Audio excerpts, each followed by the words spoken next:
Hello and welcome to Built In, the FMI podcast for the built environment. I'm Scott Winstead, president of FMI Consulting. I'm really excited about my conversation today with Priya Kapila. Priya is an FMI partner, the leader of our compensation practice, and a certified compensation professional with 16 years of hands-on experience in helping clients design the right compensation strategies to accomplish their goals. She'll be here to talk about compensation trends, best practices, how to maximize the return on your compensation dollars, and ultimately how to leverage compensation effectively in the war for talent. Well, Priya, thanks for being here. Welcome to the show. Let's start out with just a brief overview of the different types of compensation plans. So simply stated, naturally, we begin with the obvious of base pay that more or less any employee is going to receive. And commonly in my field, we're going to refer to that as fixed compensation. So what is known, what is certain. And then on the other side of the equation, we have variable compensation. And that's where different types of incentive plans are going to lie, both short-term incentives, which classically might be an annual bonus or spot or discretionary bonus of some kind, and as well as long-term incentives, which may be equity-based, so it's truly stock-oriented, or related to some type of non-equity, so deferred cash compensation programs or synthetic equity that considers phantom stock or stock appreciation rights. That's helpful. I appreciate the background. It'd be great to talk a little bit more about just how are those various types of plans used and what scenarios. So beyond base pay, we do see the vast majority of companies in the industry using short-term incentives. So upwards of 95% of companies in the industry are offering annual bonuses, again, which may be purely discretionary. So determining on an annual basis subjectively what everyone might receive as a bonus, or taking a more performance-based approach where there are structured or targeted performance expectations in place, and that results in a given incentive award. The mix of companies using discretionary or structured is roughly 50-50 at this point. We're seeing slow migration towards a more performance-based approach, but it is a gradual shift over time. And then as far as long-term incentives go, that is more of a rarity within the industry. Less than half of companies are using some type of long-term incentive. And that really is covering everything from, again, simple deferred cash programs, which in many ways are just a long range wait for a bonus or a multi-year payout to that bonus, up through stock programs for employees. Priya, as you described the 50-50 breakdown between objective and subjective or discretionary plans, I'm curious, what does the data tell us in terms of the effectiveness of both? From a data-driven perspective, it's difficult to truly measure the effectiveness. But in terms of observations, what we see in the marketplace is there is a great deal of value in telling employees or communicating to employees how they can go about earning that incentive. Very frequently, we're looking at, for the company's sake and financial sustainability, we're looking at what is the cost of incentives to the company. And so naturally, if we can determine what that cost is and how we're best using that cost, or how we can translate that cost into incentives that are promoting profitability or overall success for the business, we're better served. The company is better served through that effort. And then drilling that down to the employee level, telling them how they can support company profitability, company success. There's a great deal of value and benefit in doing so, as opposed to taking the subjective approach, which frequently we see builds, certainly not across the entire employee base, but some perceptions around entitlement or clear expectations, what they plan to receive. We've heard in companies before the reference to a bonus as a deferred salary.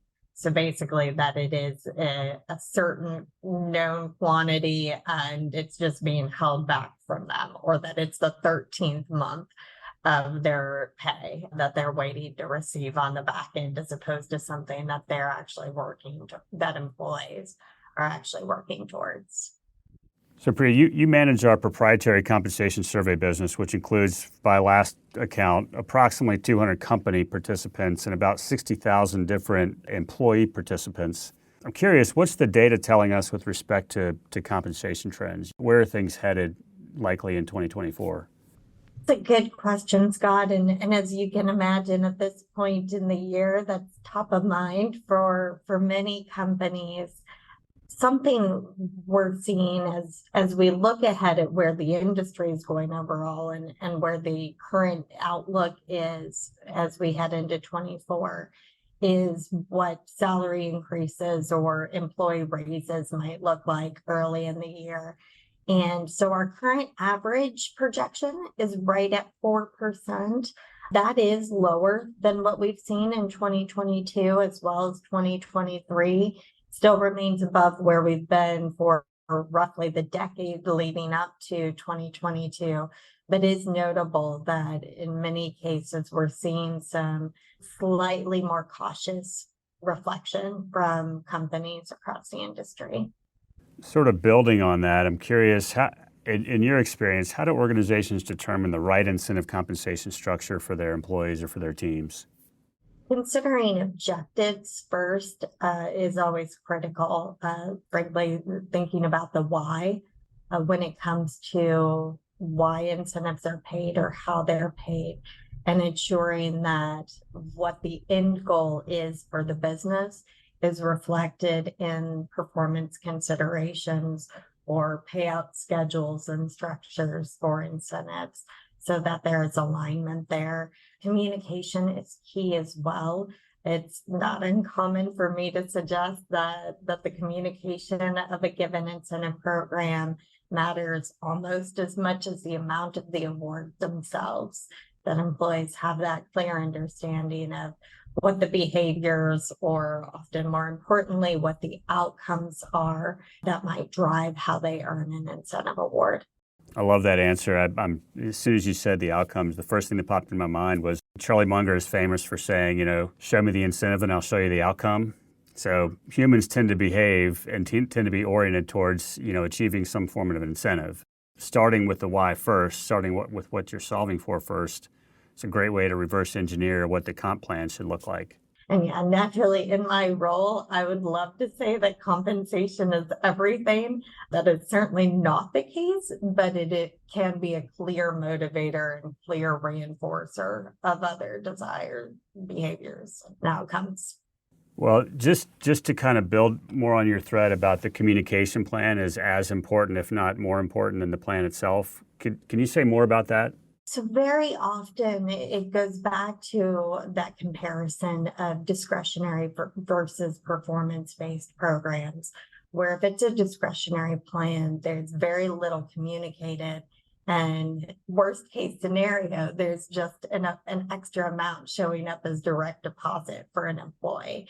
There's no real backing to it, good or bad. So the employee is drawing their own conclusions as to what they've earned in the past, what they've earned or what they thought they'd be earning, what the award amount is as a carve out of the project fee, and making their own interpretation of whether that's a rewarding bonus or not.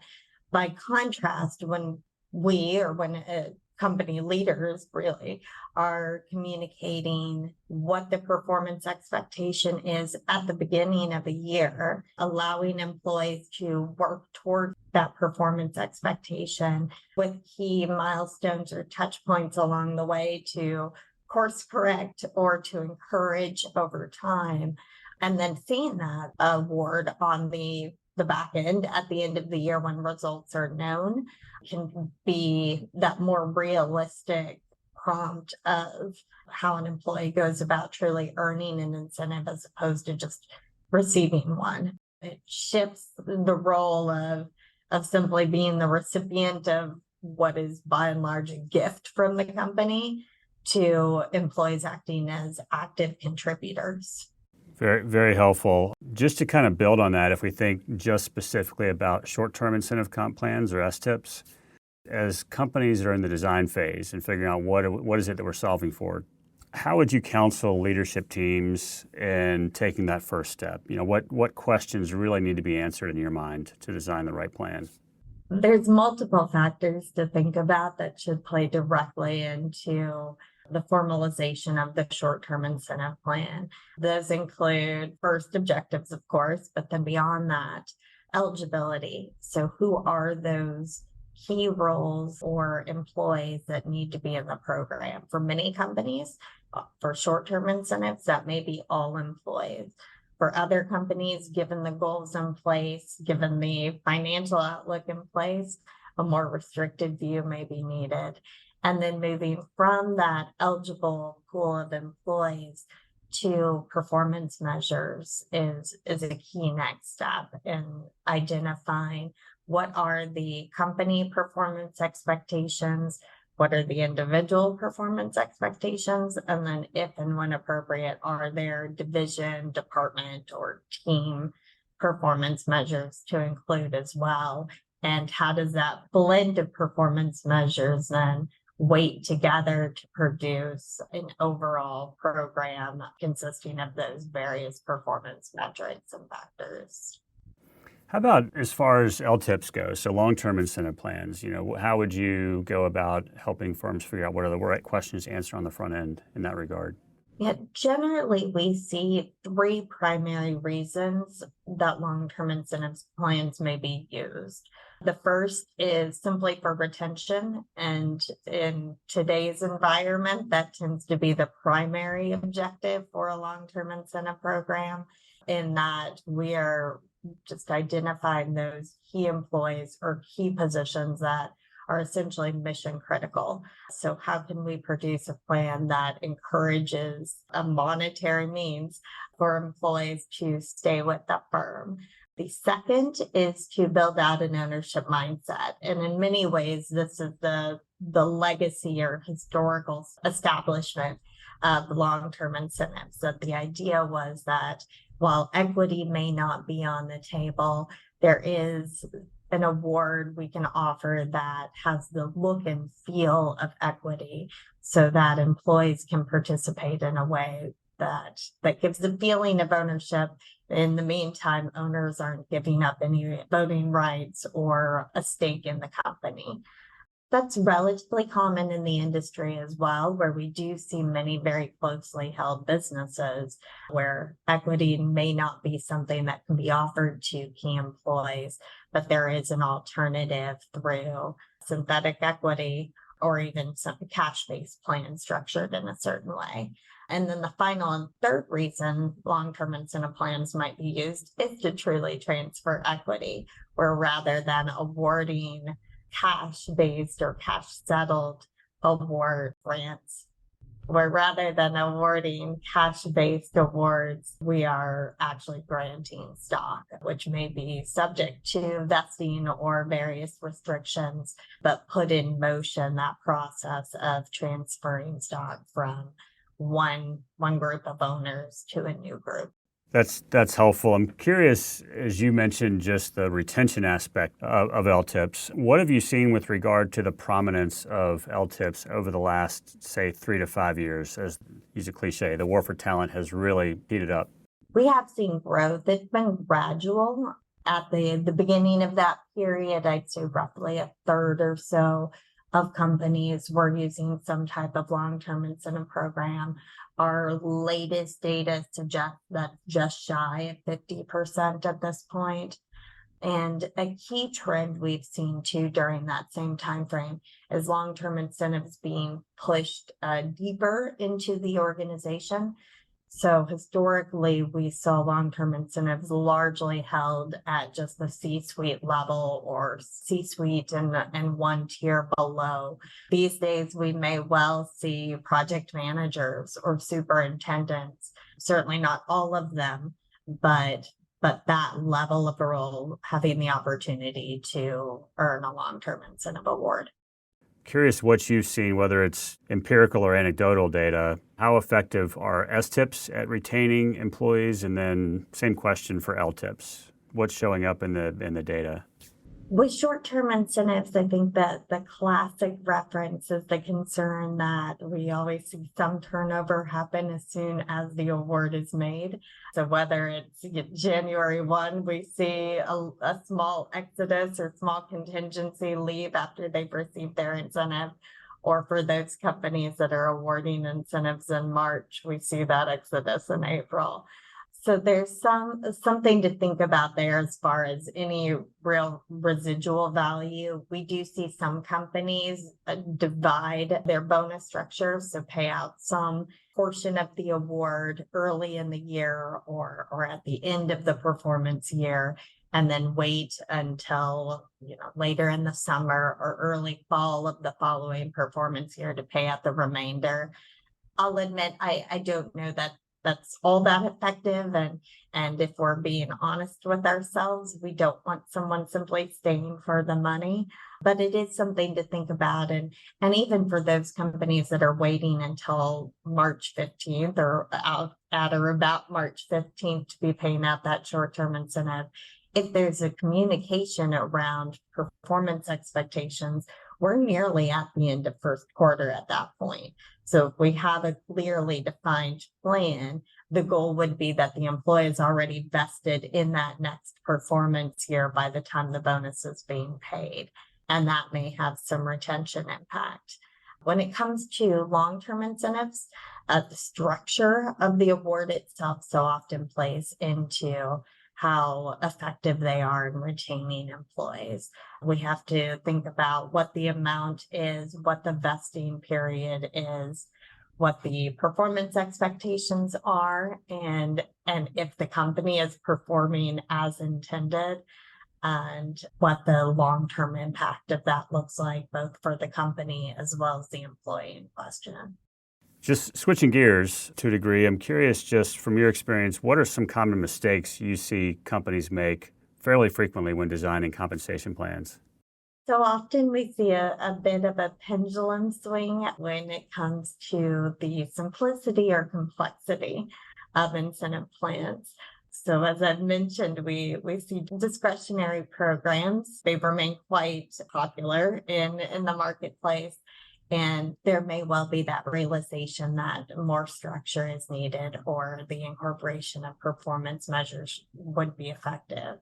When I speak to that pendulum swing, the result of that is we see very complicated, very formulaic plans being developed that ultimately prove to be far too restrictive. Or in uncertain times, we see incentive plans that are too complex or too structured, not working, so that top performers may not be receiving the full benefit that they might otherwise, or low performers benefiting when a business would rather they not. And then the result of that is, again, a return to a very discretionary structure without really landing at that perfect midpoint that is really most effective in terms of communicating a plan that can be clearly and easily understood by employees. The other big pitfall is, again, thinking about the objectives and the intent of the plan itself. For some companies, the goal may be simply a desire to be generous and share profits or some portion of profits with employees. If that's the case, and that's communicated and follows the organizational culture, that may be effective. For other companies, let's make sure that employees are informed of performance measures and expectations and their roles that should translate into the intended overall company goals. So that line of sight is very clear and well understood by employees. And very often that can be missing. Going back to something you shared a minute ago, just thinking about the scenario where you'll likely put your best project manager, superintendent, foreman, what have you, on your worst, toughest, nastiest projects just to hold serve, which could be a win. or to minimize a loss in some cases. And you might put maybe not your A team on some of the projects you expect to just right down the fairway. A lot of folks could step in and be successful. And just sort of knowing what you're designing for and solving for in the incentive plans to be able to accommodate that. Absolutely. We certainly see that. And that is frankly a key reason that it's rare that we see strict project profit-based incentive programs working well for any company. They can easily lead a business down the wrong path for the very circumstances you're describing. Instead, that more balanced approach of considering multiple performance measures, it can prove more effective. So not simply thinking about project profitability for operations roles, but also client satisfaction, team satisfaction for that matter, and broader project-based variables like schedule, like safety, and so on, and ensuring that all of those values or factors are considered in a way that can best reinforce what is desired from project team members, but also reward them accordingly when things go to plan. Ensuring that the bar is set appropriately matters too. So in the case where we know we're putting top performers and a perfect world, we're breaking even. Let's set the bar according in a manner that rewards them when that is the end result, as opposed to diminishing the values or contributions they've had. To your point, setting the bar appropriately, landing the plane at break even is worth writing a check to a team for a bonus versus losing however many millions they may have lost had they not put the right team on it to land the plane. At the same time, that consideration for overall company performance always matters too. Generally, we're not recommending that bonuses are paid out and the company is in the red as a result. Making sure that employees understand that too. From a conceptual standpoint, it's easy to understand. It can be a hard message sometimes in difficult years, but there is something to be said for company sustainability over 1 year of incentive awards. Well, it's what's the mental model about relationships. There's four permutations. There's win-win, win-lose, lose-win, and lose-lose. And really only one of those scenarios survives over time. And so if you think about the company and the employee are in a relationship, it's got to be win-win throughout time or it's just not going to work on either side.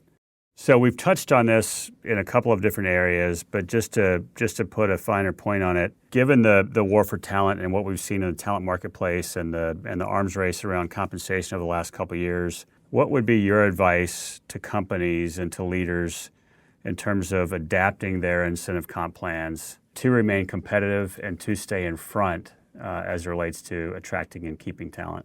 I think giving clear consideration to what incentive awards are as a cost to the business as well as a benefit to the employee is a key consideration, meaning we talk about that top-down structure of just what's the allocation of profits that is going towards incentives.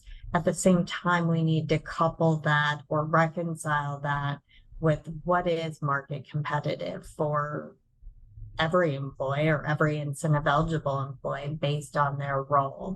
Not to say that all employees necessarily know what is market competitive for them, but increasingly there's a baseline understanding of what they can command in an incentive award in the marketplace. And so making sure that if an employee is meeting performance expectations and they're also getting the communication that the company is meeting performance expectations, they should have reasonable desire and ultimately receive an award that aligns with what is competitive and reasonable in the specific market they're operating at. Kind of transitioning to metrics. Curious what you find, Priya, with respect to KPIs and the metrics that organizations should track as it relates to compensation. Far and away, and I'm sure it's no surprise, the most common measure of, admittedly, it's on the back end, but it's largely financially driven. We are looking at profitability as the key measure that's used at the company level, at any type of team level as well. When we're looking more at proactive efforts, we are seeing, when it comes to individual performance measurements, training and development coming across increasingly as a driver or reward that's recognized in an incentive program. While many companies, I'm sure, would like this to be a built-in endeavor and initiative, putting some money behind it, so to speak, does help encourage employees to take that step to acknowledge that their continued professional development is a key part of their role, and that an incentive program can encourage them in that direction. So when the time comes, they're continuing to move down or move up the career path in place for them, and be recognized for that, not just through promotional opportunities, but through incentive awards as well. Moving to the concept of pay equity, from your experience, Priya, how can organizations ensure that their compensation plans are equitable and non-discriminatory in this environment? It's interesting you bring that up, Scott. We just wrapped up our compensation summit, which is an annual conference we hold for survey participants. And so a number of our leading participating companies, when it comes to the compensation and benefit surveys, were present. And this was probably the key topic, or most frequently mentioned topic, that was brought up as far as idea sharing and collaboration on what should or could be done when it comes to pay equity.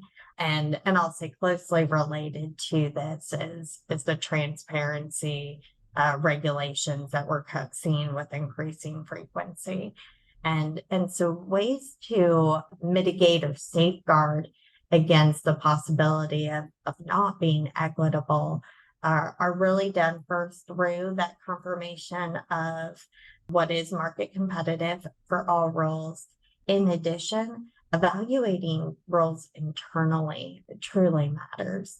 So I'll refer to that as classifying jobs accordingly, or in a broad sense, undertaking a job architecture effort to really ensure that positions that are comparable within the organization, or intended to be comparable within the organization, are recognized as such, and that career tracks and overall organizational hierarchy is very clear, and that is then aligned with what is competitive in the market. So we have that blending of internal and external practices, and ultimately, from a compensation standpoint, then developing formalized ranges, which remove some of the questions or the guessing when it comes to setting pay, as well as highly disparate practices that may occur with one manager in one region versus another. And there's a lot of work in that. Just in observing your team work with clients over the years, there's a lot of upfront work that needs to be done to just align job descriptions, right? Because a project executive in company A may do something entirely different than it does in company B. That's exactly right. Yeah, titles only get you so far. And while I'll admit titles can be a very sensitive subject with employees from time to time, we tend to care a lot less about what the title is alone, and are far more interested in what are the true duties and responsibilities of the job. That relates not just to functions, but to levels as well, which, as I talk about job architecture, is an increasing question from a lot of fast-growing companies right now in the market, where we are being asked that question: what is an appropriate number of levels we should have within the project management field, within field supervision? And taking a look at that again from what is common practice among similarly sized companies, but also just what makes good business sense for the company in question. So Priya, just to wrap up, super helpful conversation as it relates to compensation and all the things we've talked about. One of the areas that I'd be curious about is one of the common frustrations we often hear from leaders is that they don't feel like they're getting a return on the compensation dollars that they pay. Having said that, how would you counsel clients to maximize the return on their compensation dollars? Well, Scott, I'll first give the answer that's not quite an answer and speak back to that popularity of just incentives in the industry. And to some degree it's part of the game that employees by and large be eligible for incentives. But to your point, if we're paying out incentives, let's make sure they're being awarded for best use or in the best manner possible.